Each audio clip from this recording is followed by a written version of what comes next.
안녕하십니까. 유엔미래 포럼 박영숙입니다. 박영숙의 미래TV.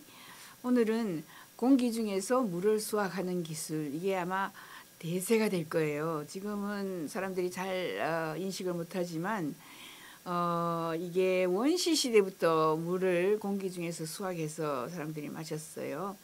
그래서 만약에 공기 중에서 물이 수확이 된다면 이제 도시계획이 완전히 대변환을 가져오고 수도 시설이 필요 없는 거예요. 집 지을 때 땅속에 상수도 하수도 뭐 이런 시설 굉장히 많은 것들이 변하고 수자원 공사가 필요가 없을 정도고요. 그래서 환경오염도 없어지고 에너지도 절약하고 좋은 점들이 굉장히 많다라는 거를 오늘 설명을 하려고 합니다.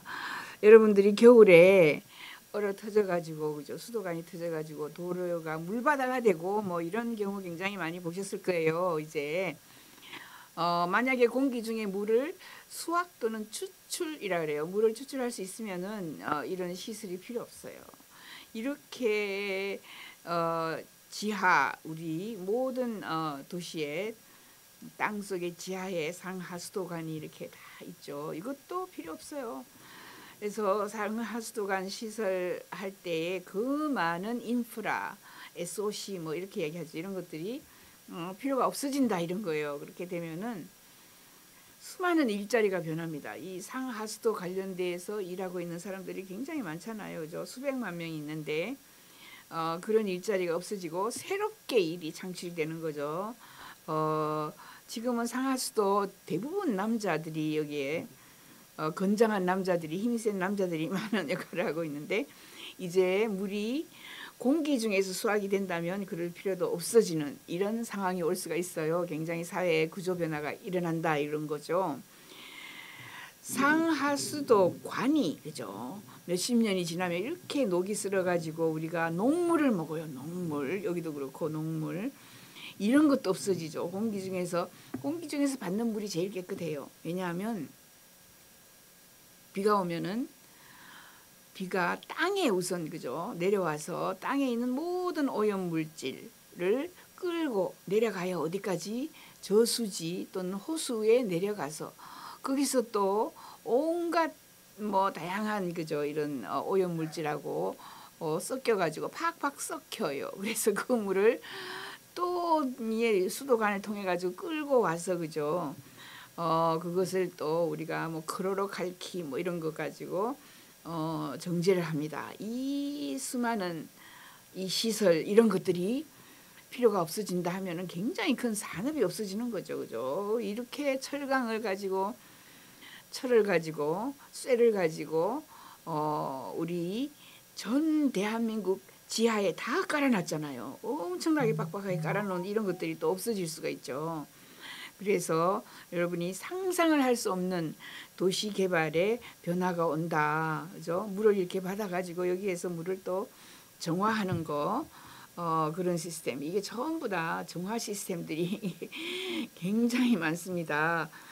이 많은 그 수처리 하는 이런 시설들도 필요가 없을 거고, 물론 하수도는 이제 필요가 있을 거예요. 다른 이런 시스템을 하되 이렇게 크게 대량으로 할 필요가 없어지는 이런 게 있을 겁니다. 이게 물을 지금 정화하고 있는 거죠. 깨끗하게. 이 넓은 그죠, 하수도 수처리 정화 시설, 여기에 일하는 사람들이 얼마나 많겠어요. 이런 것들이 없어질 수 있다. 그 기술을 그죠, 우리는 지금 이제 막 사람들이 2000년도에 와서 여기에 대해서 많은 사람들이 이제 공부를 하기 시작하면서 보편화되기 시작하고 있고요. 그 이전에는 뭐 이집트, 고대 이집트에서, 그리고 저 마추픽추 이러면서 산 꼭대기에 사람들이 살았잖아요. 거기서 물을 어떻게 저 밑에서 끌어올려 가지고 사람들이 뭐 지게로 지고 올리겠어요. 그죠? 빗물 받아서 쓰다가 아니면 공기 중에 있는 물을 받아 썼어요. 그 옛날에. 그래서 공기 중에 물 수확 기술이 보편화가 되면은 도시의 구조가 대변환이 온다라는 이야기. 그래서 공기 중에 물 수확이 그죠? 도시 구조를 바꿀 때 뭐 상수도, 하수도, 상하수도 시설이 우선 그죠? 완전히 싹 없어지거나 아니면 변환합니다. 완전히 변해야 되죠. 호수나 저수지에서 물을 도시로 내보내기 위해서 관을 다 연결하거나 아니면 댐을 지어가지고 그죠? 정유 시설을 중간에 거치면서 각종 시설이 있었어요. 그게 받아서는 그 다음에 건물까지 상수도로 연결을 다 하는 거예요. 모든 집, 모든 건물, 모든 빌딩에 지금 상수도관으로 물을 받아서 써요. 이제 지붕 위에 그죠? 이 물, 공기 중에 물 수확하는 이 박스 상자 하나만 놓으면은 얼마든지 우리가 그 물을 그 지붕 위에서부터 그죠? 땡겨 가지고 우리가 쓸 수 있어요. 그거는 상수도관이 아니라 비닐 호스로 우리가 조그만 뭐 비닐 호스 같은 거 있잖아요. 빨대 같은 거 이런 걸 사용해서 쓸 수도 있고요. 굉장히 시설이 달라진다라는 걸 강조하는 거예요. 도시구조 변화에 공기질 물수확은 상수도 시설 축소 또는 폐쇄하고 그 중에서 상수도 인프라를 변화를 시켜가지고 전통적인 상하수도는 정말 필요가 없이 감수할 거예요. 그리고 도시계획 인프라 구축에서 새로운 접근 방식이 필요하다. 특히 물 부족 현상이 일어나는 곳, 사막이 있는 곳이나 그죠? 이런 곳에 물이 부족한 곳에서는 조금 달리해서 그죠? 더 많이 설치를 하는 거죠. 이렇게 할 수가 있어요. 그렇게 하면은 우선에는 건축, 건물, 설계의 혁신이 옵니다. 건물 내부에 그죠? 수도관 설치가 필요 없어요. 건물 내부에 보면은 여러분들이 가스관은 뭐 밖으로 타고 와서 빨간 그죠? 페인트 칠한 가스관은 좁죠. 근데 상하수도관은 크게 묻혀요. 그런 수도관이 필요 없어지고요. 건축 설계에 크게 유연성이 생기죠. 빌딩에 지금 뭐 상하수도관이 막 꽉 들어차가지고 빌딩 층층마다 그죠? 그거에 없어지면 그 공간이 넓게 우리가 활용을 할 수가 있겠죠. 건물 자체가 물 수확 기능을 통합하게 되어서 가령 뭐 층마다 한 층마다 물 수확 기계 조그만 기계 요즘엔 굉장히 이제 물 워터 큐브라고 해가지고 그죠 사각형 모양으로 아주 간단하게까지 나왔어요. 놀랐어요. 저도 그거 보고.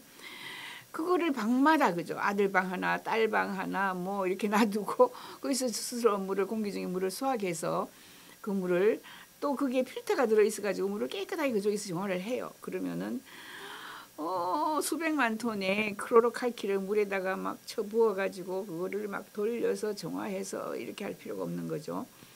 그 다음에 물 부족 또는 물 공급의 분권화가 일어납니다. 옛날에 전쟁은 대부분 물 때문에 일어났어요.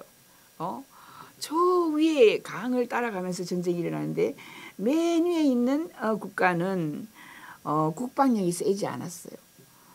그러나 물을 그죠 만약에 물을 우리가 밑으로 못 내려가게 댐을 만들어가지고 꽉 막았어요. 그러면 저 밑에 있는 10개 국가가 물을 못 받아요. 그러면 아무튼 강을 따라 쭉 흘러가던 뭐 티그리스 강이니 겐지스 강이니 뭐 강을 따라 내려가면서 여러 나라가 있다면 맨 마지막에 있는 나라가 국방력이 가장 셌어요. 왜냐하면 저 위에서 물 끊으면 그 나라를 공격해야 되기 때문에 그렇습니다.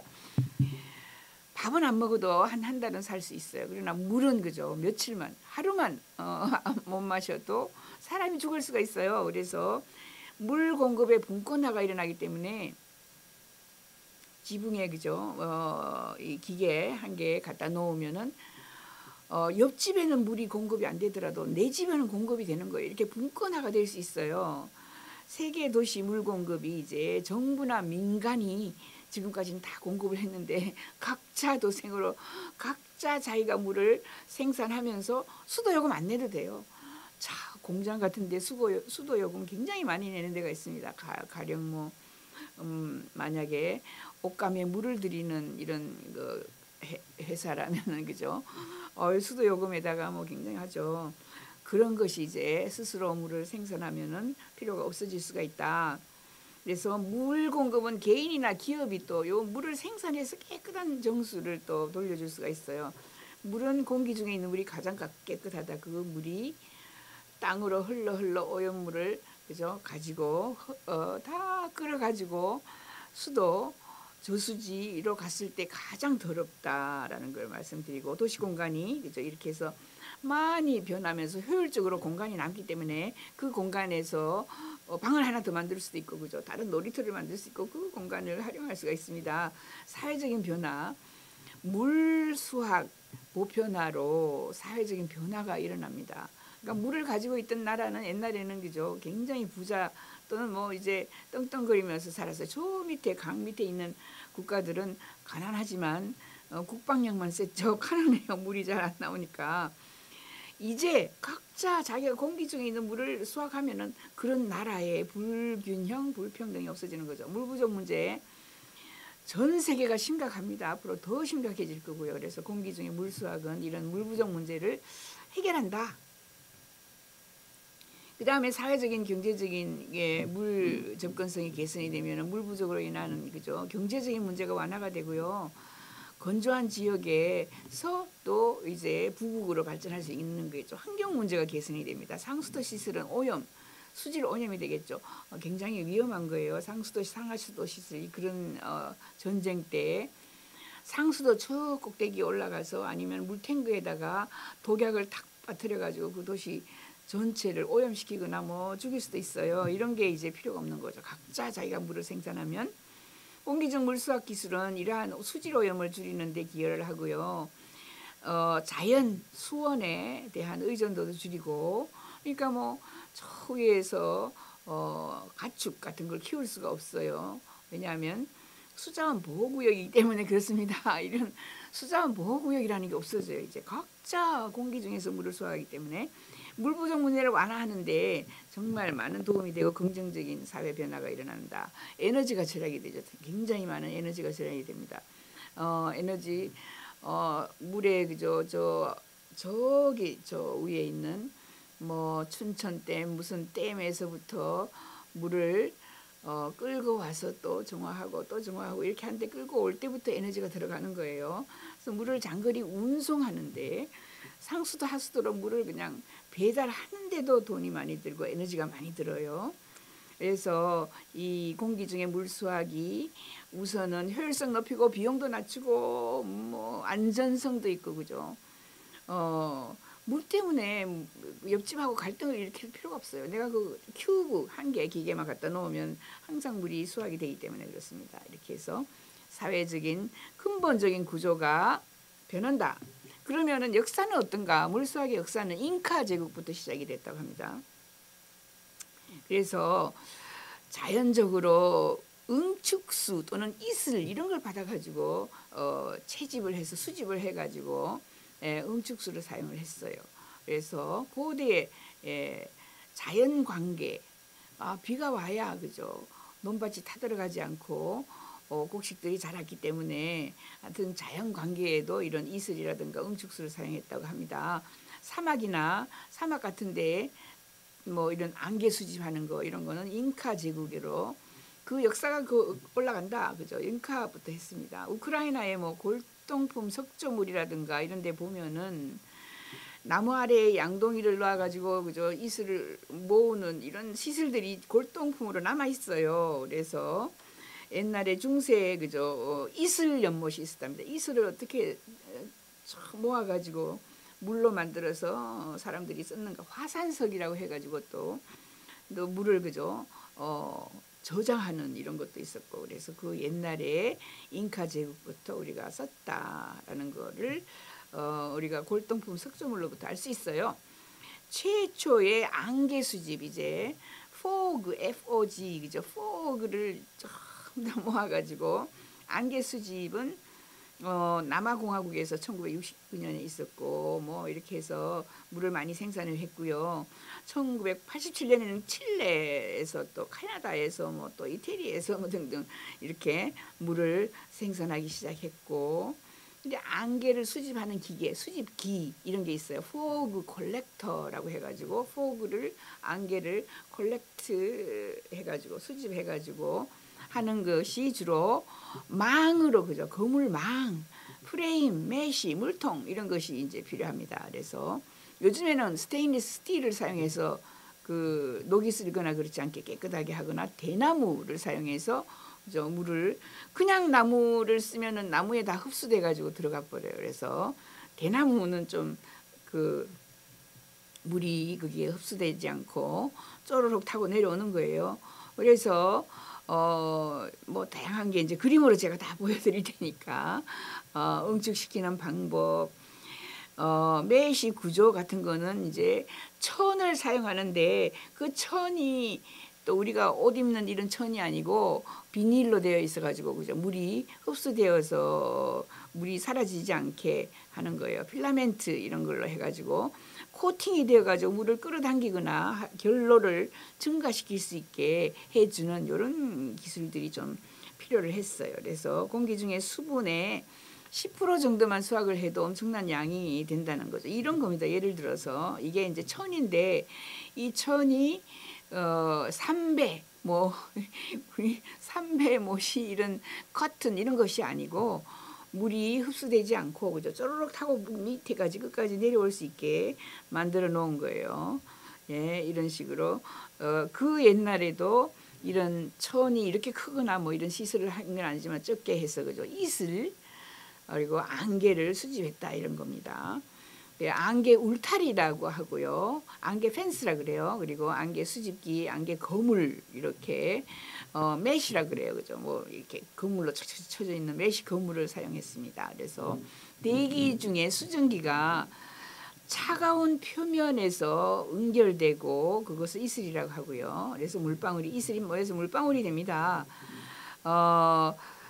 그 노출된 표면이 하늘로 열을 방출하여서 냉각되면은 차가운 거에 닿았을 때 안개가 차가운 거에 닿았을 때 그죠? 얼른 이제 물로 응축이 되는 거예요. 그래서 이때 외부에 에너지가 필요하지 않고요. 온도 변동에 의해서 자동으로 구동되기 때문에 에너지가 크게 들지 않는다. 안개 울타리 뭐 이런 거 수기 공기 중에서 2% 내지 10%까지 우리가 수집을 할 수 있다. 80년대에 이제 이 일들이 굉장히 이제 물수학이 사실상 국가에서 많이 시작이 됐어요.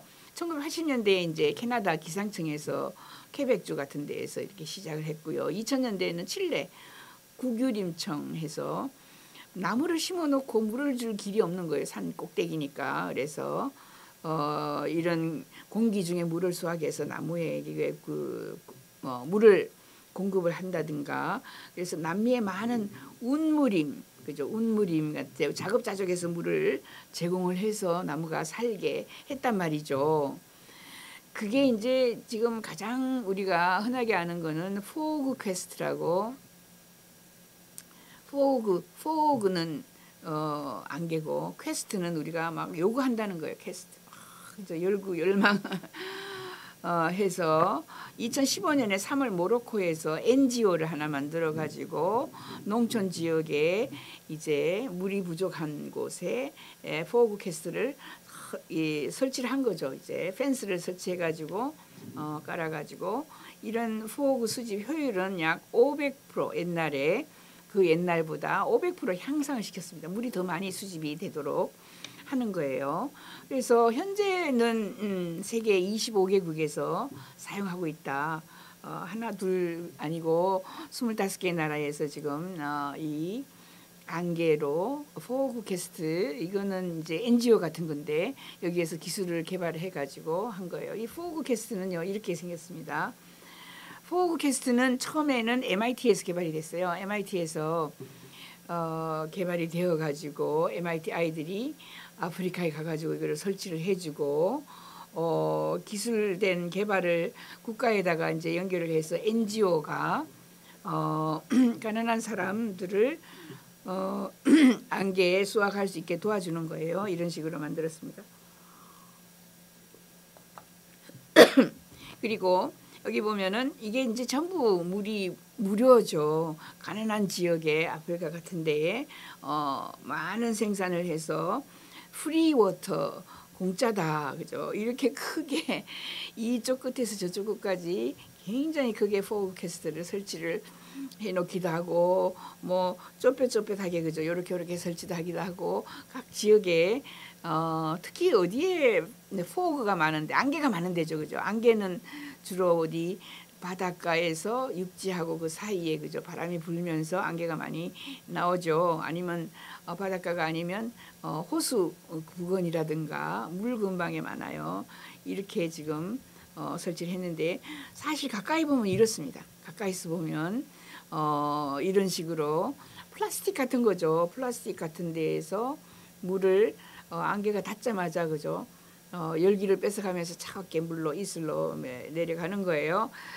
고대 이집트의 안개를 물로 응축하는 그 기술로부터 2000년대 들면서 이제 선진국에서 물을 포그캐스트 물을 생산하기 시작했다. 고대 이집트. 그리고 처음으로 안개를 이용해서 식수를 얻는 방법을 특허를 받은 사람이 있어요. 이거는 19세기 초반에 윌리엄 로버츠라는 사람이 특허를 제일 처음으로 받았고요.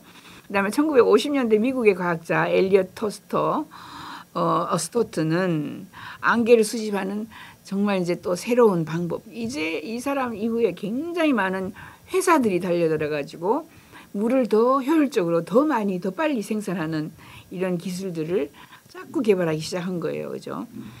이제 개발도상국에서는 1970년대 많이 하고 1980년대 미국의 과학자 리처드 루이스가 공기 중에 수분을 물로 만드는 방법에 또 특허를 받아서 이게 1980년대 이 특허 받은 이게 제일 많이 활용되고 있고요.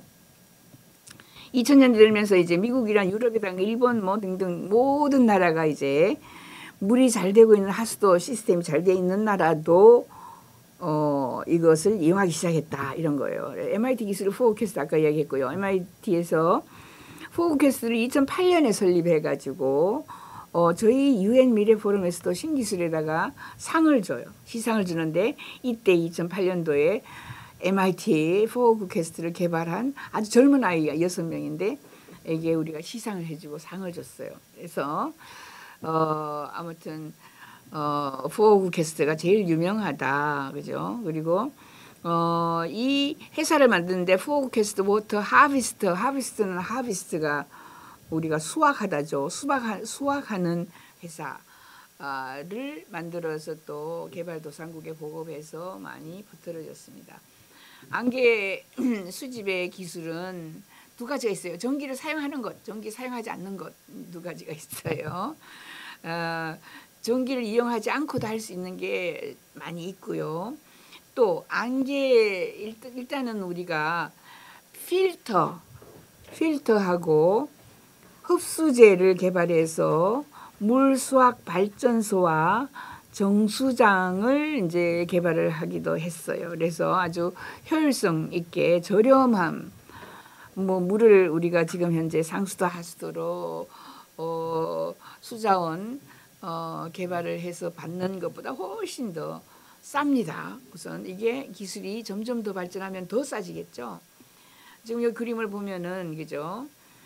공기 중에 이렇게 지나가는 안개라든가 공기 중에 있는 수분을 흡수해서 물로 만드는 이런 시스템. 이게 뭐 처음에 원시족들이 이렇게 만들어가 있었거든요. 지금도 이렇게 하고 있고요. 아프리카 같은 데 이렇게 많이 쓰고 있습니다. 아프리카는 대나무를 그죠? 이용해 가지고 높이 올리고 이게 대나무가 아니고 일반 나무면 얘가 물을 다 흡수해 버려요. 그죠? 그러면은 안 되죠. 그래서 안에 여기 사람이 들어가서 그죠? 여기 물이 지금 똑똑 떨어지거든요. 떨어지는 요 물을 우리가 받아 가지고 쓰는 거예요. 공기에서 물로 해서 에어 해서 여기를 지나가면 워터 물로 간다. 이런 이야기입니다. 가장 손쉽게 시작하는 공기 중에 있는 수분을 그죠? 여기 수건에 물기로 받아가지고 짠다 이런 느낌이죠. 잉카 문명 때 이런 식으로 했고요. 그래서 뭐 공기 중에 물 수확이라는 게 이제 뭐 단순한 그죠? 이제 뭐 연구용이 아니고 아주 산업용으로 막 나가고 있는 겁니다. 그 물 수확하는 방법은 아까부터 이야기했지만은 그죠? 안개를 수집하는 그죠? 커튼, 텐트 뭐 이런 같은 거를 가지고 쳐가지고 하는 거.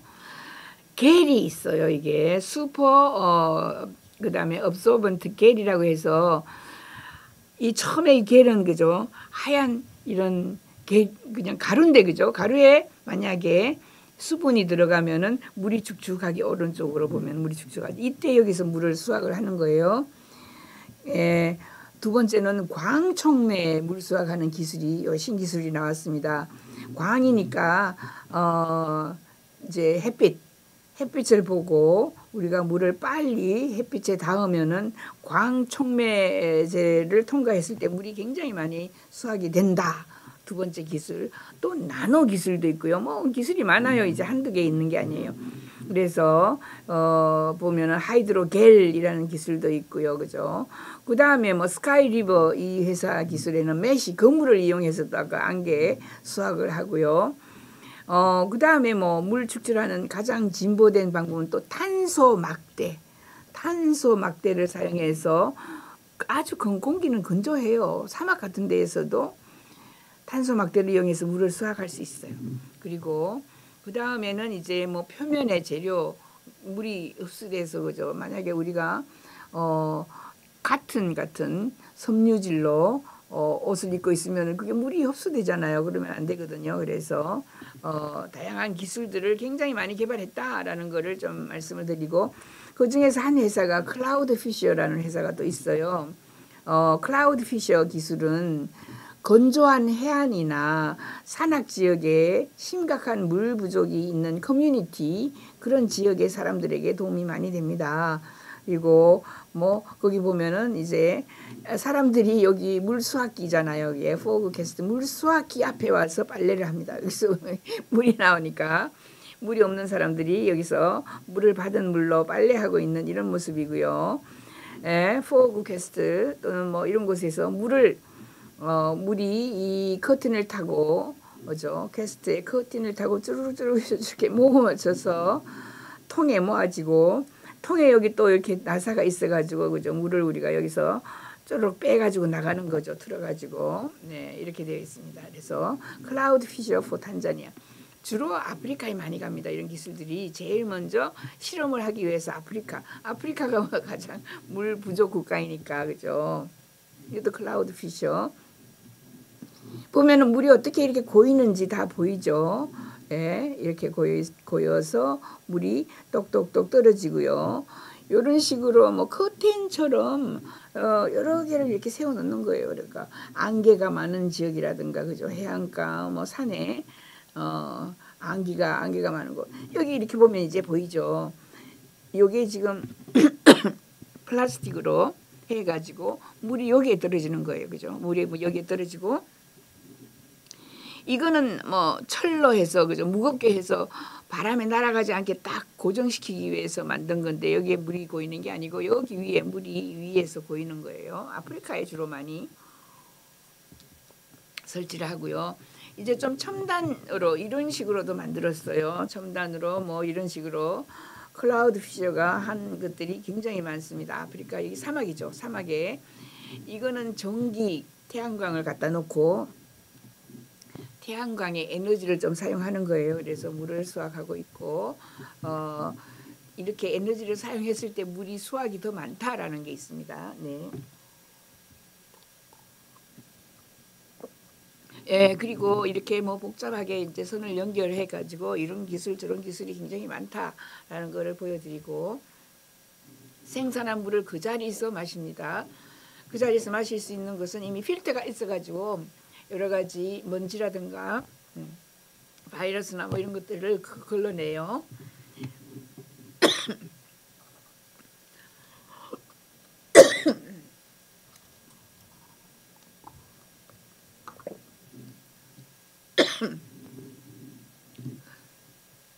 예, 여기에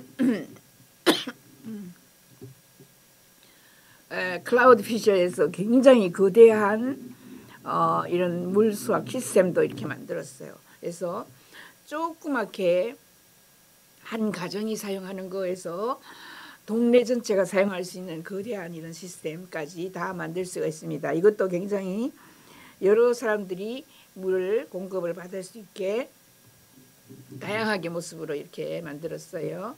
예, 여기 지금 물이 똑똑 떨어져서 내려오고 있죠.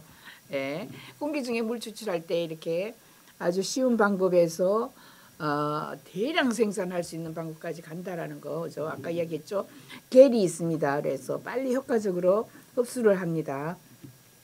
하루에 물이 공기 중에 수분이 계래 축축하게 그죠 들어가서 거기서 물을 생산하거나 나노 기술이 있거나 광촉매 아까 얘기했죠. 광촉매는 빛을 이용하여서 공기 중에 수분을 분해하여서 물을 만들 수 있는 물질을 광촉매라 그래요. 이렇게 공기 중에 물수학 기술이 이제 파급력이 있고 가장 성공한 회사 기술들은 여기에 제로매스 워터라는 회사, 여기는 개를 사용하는 회사고요. 워터젠이라는 거는 이스라엘의 기업인데 또 광촉매를 사용해서 또 굉장히 성공을 했고요. 이게 상용화되어 있습니다. 이게 굉장히 많이 팔려 나갔어요. 그래서 워터젠은 하루에 1000리터 이상의 물을 수확합니다. 그래서 1000리터 이상이면 우리 가정에서 1000리터 뭐 그죠? 우리 1리터, 10리터, 1000리터니까 충분하게 다 사용하죠. 2009년에 설립되어서 지금 현재 10억 달러 이상 투자도 받았고요. 요 워터제는 세계 70개국에 지금 제품이 공급이 되고 있습니다. 제일 잘 많이 팔려요. 위에 있는 제로매스 워터는 한 20여 개국에 지금 이게 제품이 팔리고 있어요. 그리고 아구아제는 나노 기술인데 요것도 지금 꽤 많이 지금 팔리고 있다. 하루에 100갤런 이상의 물을 수확한다. 이거는 대규모로 수확하는 겁니다. 그래서 한두 개가 아니고 이렇게 전 세계에 물 수확, 공기 중에 물 수확하는 기업이 100개 있다. 100개도 넘어요, 사실. 알려진 것만 100개예요. 근데 우리나라는 없어요, 지금 현재. 우리나라에서 만약에 워터젠이라든가 아니면 제로매스 워터라든가 이제 이런 데서 기술을 가져온다든가 아니면 우리나라에서도 기술을 개발해서 생산을 해야 합니다. 이게 나중에는 물이 전쟁에서는 가장 중요한 물 공급이 안 되면은 사람들이 죽죠. 그리고 군사들이 활동도 못해요. 그래서 앞으로 물 전쟁이다 이렇게까지 이야기하죠. 그리고 석유보다 물이 훨씬 더 비싸다 앞으로 이렇게 얘기하니까 누군가는 여기에 지금 투자를 해서 이런 것을 연구를 하면은 굉장히 부자가 될 수 있는 겁니다. 이제 제로매스 워터에서는 이런 식으로도 만들어요. 대량 생산합니다. 그래서 제로매스 워터 이게 아까 몇 개국에 팔리고 있죠? 20개국에 팔리고 있는 것들이에요. 제로매스 워터는 이렇게 산 중턱에 노는 곳에 우리가 태양광 여기 태양광이 여기 중간에 있죠. 요 두 개는 태양광이에요. 태양광에서 에너지를 생산하고 그 옆에 있는 게 이제 물을 수확하는 이런 것들이 한꺼번에 있어요. 이렇게 만들어서 물을 그 마을에서 사용할 수 있게 대량으로 생산을 합니다. 예, 제로매스 워터가 대량으로 그죠? 새까맣게 우리는 흔히 보면 이거 태양광인가 하는데 지금 물 생산하는 거예요. 예. 두 번째는 이제 워터젠이 가장 그 현실적인 그죠? 현실적인 물 수확기를 생산하고 이게 70개국에서 막 팔리고 있어요. 70개국에 워터젠. 예, 워터젠입니다. 이렇게 간단하게 조그만 것도 있고 큰 것도 있고 뭐 그 만약에 뭐 구 전체 그죠? 뭐 성북구, 도남 뭐 어디에 이런 거 쫙 설치를 해놓고 그 구에 여기서 물을 생산해서 보내줄 수도 있고 요거는 뭐 대량으로 해죠, 그죠? 분권하라 그랬잖아요, 물을 그죠? 각자 동네에서 만들어서 동네에서 물을 가져가는 아니면 자기 집에서 만들어요, 워터젠. 우리 지금 현재 쓰고 있는 에어컨 비슷하게 가장 많이 팔리는 제품이 이겁니다. 물수화기예요. 각 가정에 요거 하나 딱딱 갖다 놓으면 그죠? 냉장고 옆에 요거 하나 딱 갖다 놓으면 물수화기 됩니다. 그 에어 그죠? 공기가 들어와서 에어 필터 해가지고 깨끗한 물로 바뀌는 거죠. 여기서 전부 박테리아 걸러내고 먼지 걸러내고 케미칼 걸러내고 쭉쭉쭉쭉 내려가서 물이 이게 수확되는 거고요. 물 수확기 이런 것을 그저 수십 개 수백 개를 갖다 놓고 쓸 수도 있는 거고 물을 많이 쓰는 염색 공장 이런 데를 이거 갖다 놓고 물을 수확해서 쓸 수 있는 거예요. 이렇게 아주 잘 팔리고 있다. 지금 뭐 굉장히 이쪽으로 많은 사람들이 팔고 있어요. 최신 기술 개발한 데 몬타나 테크놀로지스 같은 데서는 미국의 이제 에너지부에서 돈을 줘가지고 새로운 기술들이 아주 신기술들이 이렇게 많이 나와 있다. 인도에서도 나오고 미국의 하이드로 패널이라고 해서 나오고 뭐 트랙선이라고 공기 중에 물수학 분야에서는 그죠. 얘들은 스타트업들만 쫙 모아놨어요. 이제 스타트업이 다른 거 안 하고 물수학 하는데 가장 많이 뛰어들어가지고 하고 있습니다. 왜냐하면 여기에 물수학을 하면서 가난한 사람을 돕거나 아니면 아프리카 같은 데 도울 수 있기 때문에 굉장히 펀드가 많아요.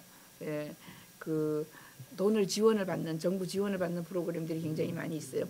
이렇게 쌈박하게 물을 수확하는 이런 방법. 여기 공기가 싹 들어와가지고 물로 그죠 생산하는 이런 거 쿨링 시스템을 통해 가지고 물을 수확하고 여기 이제 물방울이 싹싹 들어오는 거죠. 여기 끼어 들어와서 물로 들어오는 거고 뭐 많습니다. 그 중에서 또 제네시스 시스템이 있어요. 요게 지금 가장 최근에 나온 거예요. 제네시스 시스템의 워터 큐브는 지금 한 일주일, 2주일 전에 나왔어요. 2주일 전에. 사람들이 전부 깜짝 놀랐습니다. 이렇게 작게 나오면서 엄청나게 물을 대량으로 생산할 수 있구나. 개인과 가정이 공기 중에서 물을 추출해서 사무실에서 갖다 놓고 쓰고 그죠. 일동 공간에다가 물을 공급해요. 그래서 전 세계 물 부족이 제네시스 시스템으로 해결이 될 수 있다. 이렇게 보고 있고요. 자, 매일 120갤런의 깨끗한 물을 생성할 수 있어요. 조금에서 120갤런. 공기 중에 수분을 활용해서 응축 방식을 사용하고요. 기술이죠. 그래서 식수를 생산합니다. 주로. 예, 무공해 수자원이다 이렇게 할 수 있고요. 그래서 각자 분권화된 물을 공급을 받아요. 자기 물 자기가 그죠 생산해서 가져갈 수 있어요. 이렇게 휴대용 수원, 수원지 하면은 막 저기 위에 어디 뭐 팔당 뭐 상수도 하수도 이런 거를 우리가 상상하는데 각자 있는 기계 하나가 수원지예요. 수원지. 그래서 태양광도 발전하고 하면은 에너지, 재생 에너지에 의존하면은 더 많이 생산을 할 수가 있다. 요겁니다. 요거. 여기 한 2주 전에 나온 건데 워터 큐브라 그러고요. 제네시스 시스템에서 만드는 거고요. 요만한 거. 큐브가 이제 항상 정사각형의 상자를 가지고 큐브라 그러죠. 이게 요렇게도 생겼고 요렇게도 볼 수 있고 그죠. 조금 더 크게 생긴 게 이런 게 있고 물 수확한다고 밖에 물이 있는 거죠. 그죠? 이렇게 다양하게 시스템을 이 사람이 지금 설명하고 있는 거 이렇게 큰 것도 있어요. 워터 큐브 같은 게 클수록 더 많이 생산하죠 물을. 자 워터 큐브 해가지고 또 이놈은 막 온갖 군데다 연결을 해가지고 그 한 동네 마을에서 전부 물을 여기서 생산해 가져갈 수 있게 대량 생산이 또 됩니다. 조그만 큐브에서부터 시작해서 이렇게 대량으로 공장처럼 물도 생산할 수 있는데 아무튼 동네에서 각 가정에서 생산을 해요. 왜냐하면 수도관을 통해 가지고 뭐 관수, 관계 이런 시스템을 하면 할수록 돈이 많이 드니까요. 공기 중에서 신선한 물을 즉시 추출하는 워터 큐브가 정말 유행하고 있고 100갤런 이상 엄청나죠. 그래서 도시 수자원 시스템에 의존하지 않고 독립형 휴대용 수자원이 가능하다. 앞으로 공기에서 물을 생성해서 그죠. 뭐 저수지 수자원 이런 데 쟁여놓고 할 필요가 없는 거예요. 이처럼 우리는 앞으로 많은 이제 수자원 물을 생산하는 사람들이 많을 거야. 나는 물 생산해요. 나 물장사예요. 나는 워터 큐브 가지고 물을 만들어서 여러분에게 제공해요. 이런 일자리가 수없이 생겨난다라는 거를 여러분에게 말씀드리고 그 이야기를 제가 여기에 또 박영숙의 미래TV에서도 여러 번 선전했는데 세계미래보고서 2024, 2034 여기에 또 제가 실어놨습니다. 감사합니다.